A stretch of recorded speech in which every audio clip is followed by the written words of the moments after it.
नमस्कार। तबसरा आज दोपहर तक में एक बार फिर आपका स्वागत है और मैं हूं दर्शपाल गुप्ता और मेरे साथ हैं वरिष्ठ पत्रकार सतीश वर्मा जी। सतीश जी, जम्मू के अंदर 2 दिन में 2 बड़े हादसों में 17 लोगों की मौत हो गई और 50 से ज्यादा गंभीर रूप से घायल हो गए। गुलाम नबी आजाद, प्यार की उनकी पींगे और आगे बढ़ रही हैं और महाराजा हरि सिंह के जन्मदिन की छुट्टी कभी भी घोषित की जा सकती है। अब मंदिर के फूल करेंगे फैसला किसको किस दल में जाना है। तो सबसे पहले हम बात करते हैं 2 दिन में जो बड़े हादसे 2 हुए, जैसे हमने कल भी चर्चा की थी।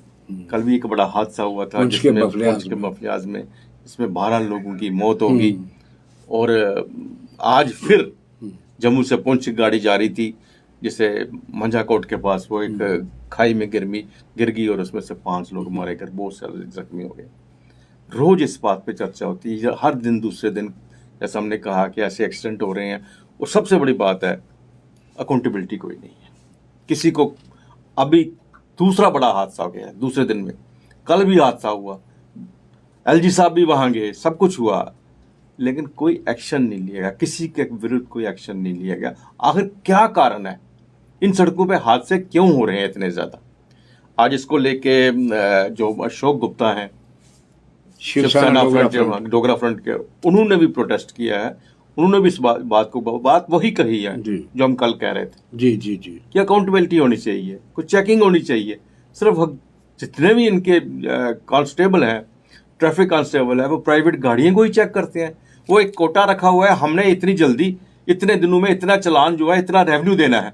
वो चलान जो रेवेन्यू इकट्ठा करते हैं प्राइवेट स्कूटर से, प्राइवेट कारों से, प्राइवेट गाड़ियों से, और ये गाड़ियां इनको कोई पूछने वाला नहीं है, कोई जानने वाला नहीं है कब कहाँ ये एक 7 रुपए के लिए एक्सीडेंट कहीं से कहीं आदमी को मारते हैं। ये बिल्कुल ठीक कह रहे हैं। देखिए बेलगाम है और अब तो इनको ये भी कहना अतिशयोक्ति नहीं होगी, यमराज की बहनें बन चुकी हैं। कहाँ किसको को चल देंगी, कहाँ दुर्घटना हो जाएगी, कहाँ बड़े हादसे का एक रूप ले लेंगी।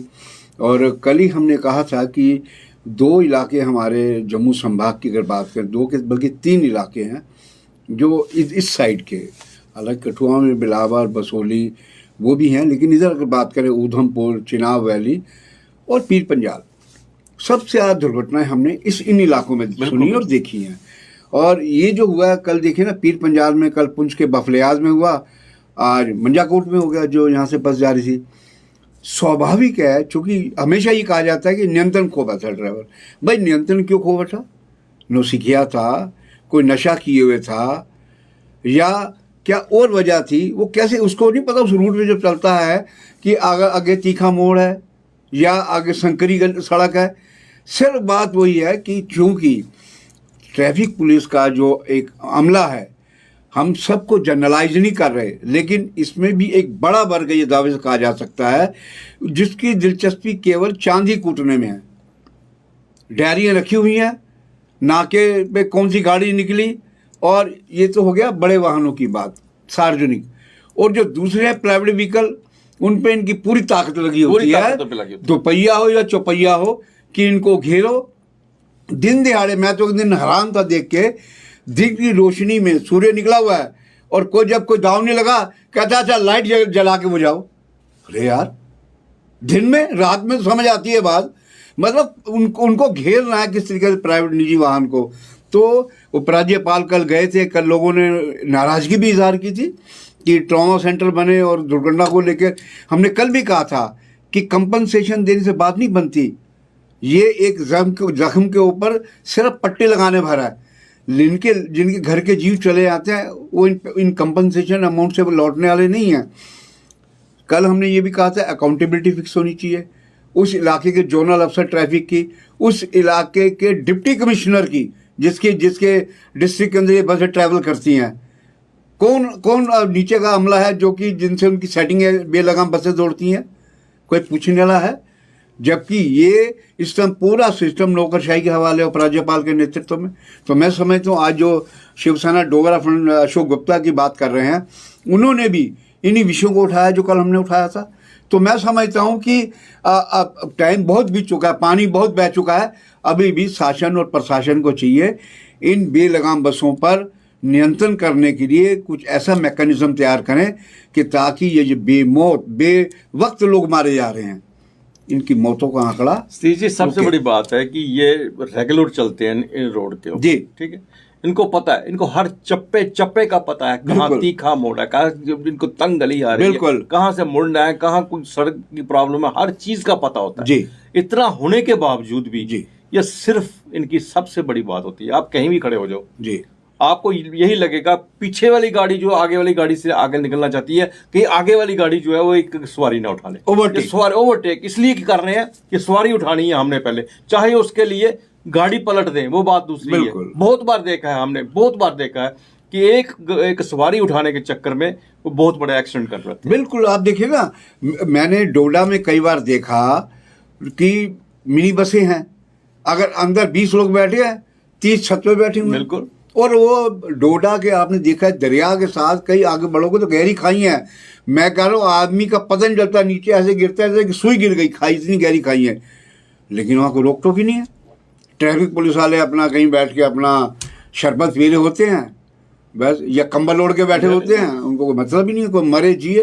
तो मैं समझता हूँ उपराज्यपाल साहब को, चूंकि 48 घंटे के भीतर ये 2 ऐसी दुर्घटनाएं हुई हैं जिसने हर किसी को हिला दिया, इस मामले में एक मीटिंग बुलाकर जो ट्रैफिक के सबसे बड़े अधिकारी हैं हमारे प्रदेश के और जो जोनल अफसर हैं उनसे पूछा जाए, भाई साहब ये क्या कर रहे हैं, ये क्या हो रहा है।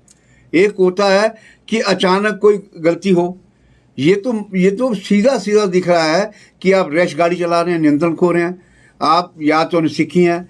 क्योंकि इन इलाकों में हमने यहाँ भी शहर में भी देखा है। बिल्कुल बिल्कुल। मैं कई बार मेटाडोर में ट्रैवल करता हूँ, ड्राइवर गोलमार्ग उतर जाता है और कंडक्टर को बस आगे ले आता है। बिल्कुल सही कहा आपने। क्या उसके पास कोई लाइसेंस है, वैदिक लाइसेंस है? कोई पूछने वाला नहीं है, क्योंकि सारा हफ्ते का खेल है। डायरियाँ लिखी हुई है, ये नंबर निकल गई ये दे गया, ये निकल गई ये दे गया। जब तक इन चीज़ों पे नियंत्रण नहीं लगेगा, और जो 7 रुपये की आप बात कर रहे हैं, और ये विक्रम चौक तो इस कदर बदनाम है, वो कहीं भी ब्रेक लगाते हैं बीचों बीच, रेड लाइट हो या ना हो, हर जगह ब्रेक, सवारी कहीं भी हो, बस उस सवारी घर से बाहर निकल रही है वो ब्रेक लगा देंगे, उसका इंतजार करेंगे। बस क्या हालात है, पीछे दुपहिया आ रहा है उसको ठुक जाए। तो ये इस पे उपराज्यपाल साहब को, और हम समझते हैं खासतौर से जो हमारे डीजीपी हैं वो बड़े सक्रिय हैं, दिलबाग सिंह, उनको भी इन चीज़ों पे और ध्यान देना चाहिए। जी, गुलाम नबी आज़ाद जब से उन्होंने कांग्रेस छोड़ी और जम्मू कश्मीर में, आप पहले तो वो नेशनल पार्टी बनाने के चक्कर में थे, आप शायद रीजनल पार्टी के चक्कर में आ गए, लेकिन जो बातें खुल के सामने आ रही हैं वो यही है कि भारतीय जनता पार्टी के साथ इनका कोई समझौता है, अंदरूनी हुआ है। ये बातें बिल्कुल सामने निकल गया, और आज इस पे ऊपर एक और मोहर लग गई है। आज उन्होंने आरएसएस की बहुत तारीफ की, उनके जो प्रमुख हैं उनकी बहुत तारीफ की है। यही कल उनको कोस कोस के गालियां देते थे, कोस कोस के उनकी बातें करते थे, अब ये उनकी तारीफ में कसीदे पढ़ रहे हैं। अच्छा देखिए, दिलचस्प बात यह है कि जब कोई ये कहता है कि ये भाजपा की बी टीम है या ए टीम है, तो इनको एकदम अल्बर्ट पिंटो की तरह गुस्सा आ जाता है कि मेरे पे ये कांग्रेस हमला कर रही है, ये हुआ है। और जबकि आप देखें इनको अच्छी तरह, इन्होंने कल जो बयान दिया, कहते हैं जी मोहन भागवत जी ने जो कहा है कि हर मस्जिद को नहीं तोड़ा जा सकता। हम तो कह रहे अच्छी बात है, अच्छी बात है ये देखिए। और वैसे भी आरएसएस के बारे में कहा जाता है कि सांस्कृतिक संगठन है, लेकिन भाई साहब आप कल तक संसद में बैठ के, जब तक आपके और मोदी के बीच आंख मटक्का नहीं हुआ था, तब तक आप उससे पहले तो बड़ा बोलते थे आरएसएस के खिलाफ। ये आखिर ज्ञान कहाँ से मिला आपको? जी। आप तो वास्तव में आप तो पीएचडी करनी चाहिए ज्ञान के इस मामले में एजाज साहब। और जिस तरह से ये एक बात तो ये कहते हैं मोदी जी के बारे में या संघ के बारे में अब कहा है, दूसरी ओर इनका कांग्रेस पे लगातार हमला जारी है। और अगर कांग्रेस या जो इनके कदमों का विश्लेषण कर रहे हैं कि आखिर ये दिशाएं किस ओर जा रही हैं, तो उनका भी कहना यह है कि बीजेपी को समर्थन दे रहे हैं। और जाहिर है, सबको भी दिख रहा है, अगर ये कांग्रेस पे हमला करेंगे जाहिर है कि कांग्रेस को नुकसान होगा, फायदा किसको होगा? बीजेपी को। तो दूसरी बात ये भी है श्री जी, जब आप जम्मू कश्मीर में रीजनल पार्टी बनाना चाहते हैं, बिल्कुल यहाँ से स्टार्ट कर, जम्मू कश्मीर से शुरुआत करना चाहते हैं, जम्मू कश्मीर में इस वक्त कांग्रेस जो है वो कहाँ है, किस जगह खड़ी है, ये आपको पता है? बिल्कुल। आपकी जो लड़ाई होगी, मेन लड़ाई होगी जो, वो तो भारतीय जनता पार्टी के अगेंस्ट होगी, क्योंकि अगर कांग्रेस को आप जैसा आप कह रहे हैं हाँ। कि जीरो कर दिया हमने, हाँ। सारे हमारे साथ आ गए हाँ। हैं, तो कांग्रेस जीरो के साथ आपकी क्या लड़ाई है? फिर उसके हमले क्यों कर रहे हो आप? उसमें हमले क्यों कर रहे हो? हमले तो करो भारतीय जनता पार्टी जिसके साथ आपने चुनाव लड़ना, जिसके विरुद्ध, वहां तो वो बात कर नहीं रहे। बिल्कुल, वो एक शायर का शेर है ना, खूब पर्दा है साहब, चिलबन से लगे बैठे हैं, सामने आते भी नहीं और छुप पाते भी नहीं। आप एक तरफ कह रहे हैं जी मैं बीजेपी से नहीं मिला हैं, दूसरी तरफ आपके जो बयानात लगातार आ रहे हैं उससे आप खुद ही साबित कर रहे हैं। और जैसा कि आपने बहुत बड़ी बात कही कि राष्ट्रीय पार्टी बनाऊंगा, अभी तो भाई साहब आप चुनाव वैली लेवल की पार्टी बना ले, बिल्कुल सही तभी गनीमत है। जहाँ का आपका जो गृह क्षेत्र है, और लोग तो ये भी चुनौती दे रहे हैं कि इतने बड़े अगर नेता हैं तो आप भदरवा से विधानसभा का चुनाव लड़के देख लीजिए, पता चल जाएगा कितनी जमीन आपके पांव के नीचे बची हुई है। तो मैं समझता हूँ आज़ाद साहब जो हैं एक इतने बड़े नेता रहे, जिनकी बड़ी छवि रही, और कांग्रेस आला कमान उनके बिना एक कदम जम्मू कश्मीर को लेकर कोई फैसला नहीं लेता था, ये भी बहुत बड़ी बात थी। कितना भरोसा था कांग्रेस आला कमान को, गांधी परिवार को, जिसके खिलाफ इन्होंने अब अभियान चला रखा है तगड़ा। तो मैं समझता हूँ आज़ाद साहब को उन तमाम अनुभवों को देखना चाहिए और ये सोचना चाहिए कि अगर मैंने कोई राह पकड़ ली है तो कम से कम जिन लोगों ने मुझ पर एहसानात की हैं, जिस दल में रहकर मैं आज गुलाम नबी आज़ाद बना, कम से कम उनके ऊपर इस तरह के जो अपने गुस्से के बाण हैं वो निकालने चाहिए। सी जी, बहुत देर हो गई है। महाराजा हरि सिंह की जन्मदिन पर छुट्टी की मांग करते हुए इसको काफ़ी बड़ा आंदोलन के रूप में ले लिया था। युवा राजपूत ने, उन्होंने सड़कों पे आए थे, उसके साथ बाकी जितनी भी सोशल और यहाँ की लोकल पॉलिटिकल पार्टीज जितनी थी उन्हें भी साथ दिया है। और हमने कल भी ये इस बात पे चर्चा की ही कि महाराजा हरि सिंह के जन्मदिन पर छुट्टी होनी चाहिए और सरकार ये छुट्टी देगी, ये हमने कल कहा था। बिल्कुल, वो इंतजार कर रही है किसी बड़े नेता का। यहाँ जैसे हमने इशारा भी किया था इस बात की तरफ, हो सकता है अमित शाह होम मिनिस्टर यहाँ पर आए तो वो इस बात की घोषणा करें, क्योंकि अब चंद दिन रह गए हैं। लेकिन दूसरी तरफ अभी तक भारतीय जनता पार्टी इसके पे खामोशी से बैठी हुई थी, उसने नहीं कह रही थी, लेकिन अब सक्रिय हो गई है। अब जबकि हमने इसके ऊपर चर्चा की, हमने इसके ऊपर बात की, इशारा किया कि हो सकती है, अब भारतीय जनता पार्टी बोल रही है कि महाराजा के जन्मदिन पर छुट्टी होगी। बिल्कुल, आप ठीक कह रहे हैं। देखिए, हम इस पूरी अगर जो कवायद हुई है, हम कह रहे हैं, हालांकि बीजेपी जब विपक्ष में थी तो बड़ा आगे बढ़ कर बोलती थी कि महाराजा साहब हैं, ये है वो है, छुट्टी क्यों नहीं देती सरकारें कांग्रेस की, यह हुआ है। लेकिन इनको इतने साल हो गए, इन्होंने रहस्य में चुप्पी साझे रखी। जबकि इस दौरान युवा राजपूत सभा, क्रेडिट सारा हम समझते हैं ये युवा राजपूत सभा के जो युवा और युवतियाँ थी जिन्होंने आर पार की लड़ाई छेड़ी, बिल्कुल ये उनके आंदोलन का एक नतीजा सामने आता दिखाई दे रहा है। और हैरत की बात, जबकि युवा राजपूत सभा को यह भी मालूम था कि उनकी सजातीय जितने भी नेता हैं भाजपा में, खास तौर से उनकी ओर से उनको कोई मदद नहीं मिल रही, लेकिन फिर भी उन्होंने आंदोलन जारी किया। और ये भी हमें ध्यान रखना चाहिए, महाराजा हरि सिंह केवल राजपूत समाज के नहीं, वो डुग्गर प्रदेश के हर जात के, हर खित्ते के, हर आदमी के नेता थे वो, और हर के दिल में बसते हैं, आज भी बसते हैं। इसलिए सबकी ओर से आवाज़ उठ रही है। तो हम तो कहेंगे युवा राजपूत सभा को आपको साधुवाद, आपने महाराजा साहब की छुट्टी के लिए एक ऐसी तहरीक चलाई कि सरकार को मानना पड़ा। रही बीजेपी की बात, एक बात और है जी, आखिर में जी डॉक्टर करण सिंह को भी कहना पड़ा। डॉक्टर करण सिंह, और देखिए करण सिंह परिवार के बारे में तो बहुत सी किस्से हैं जो एक बार में नहीं कहे जा सकते। और हम समझते हैं कि देखिए वो महाराजा करण सिंह जब अपने विरसे को नहीं संभाल पा रहे, वो एक इंटरव्यू में कह रहे थे हमारा इतिहास किसने लिखा। अरे आप गौरवशाली महाराजा हिस्ट्री के हो रहे हैं, परिवार के सदस्य, आप बेबसी और लाचारी वाला प्रदर्शन क्यों कर रहे हैं? तो मैं समझता हूँ युवा राजपूत सभा एक बहुत बड़ा विषय है, इस पे हम कभी भी चर्चा करेंगे। बिल्कुल, इनके धर्म ट्रस्ट से लेकर सारी बातें जो सामने आ रही हैं, तोशा खाना लेकर रघुनाथ मंदिर को लेकर बहुत सी चीजें सामने आ रही हैं, बिल्कुल फिर चर्चा करेंगे। इस वक्त तो हमें इसका भी स्वागत करना है। बिल्कुल जी, पीपी न्यूज लाइन देखिए, पीपी न्यूज लाइन ने कल भी इसका जिक्र किया, और आज दिल्ली के एक बड़े अखबार मेट्रो मीडिया में भी इस लेकर खबर छपी है।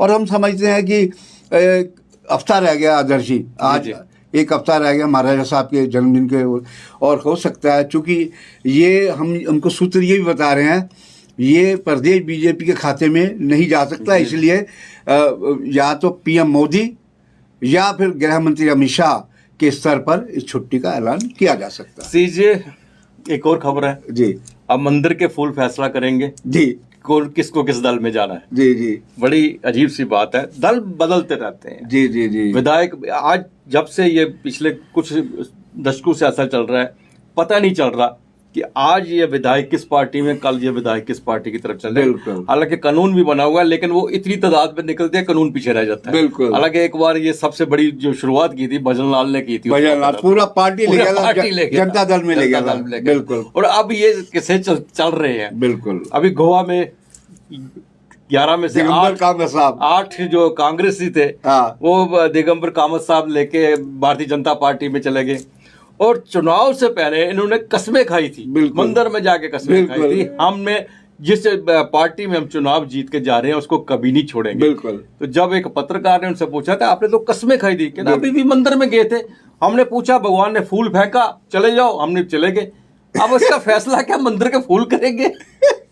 ये बड़ा एक मतलब मजाकिया बात है। मुझे एक सन 1968 में फिल्म आई थी आंखें, जिसमें वो एक गाना था, हालांकि पूरी तरह 100% इस पर हम नहीं कह सकते दिगंबर कामत साहब, लेकिन कहीं ना कहीं उसकी छाया उड़ती दिखाई देती है।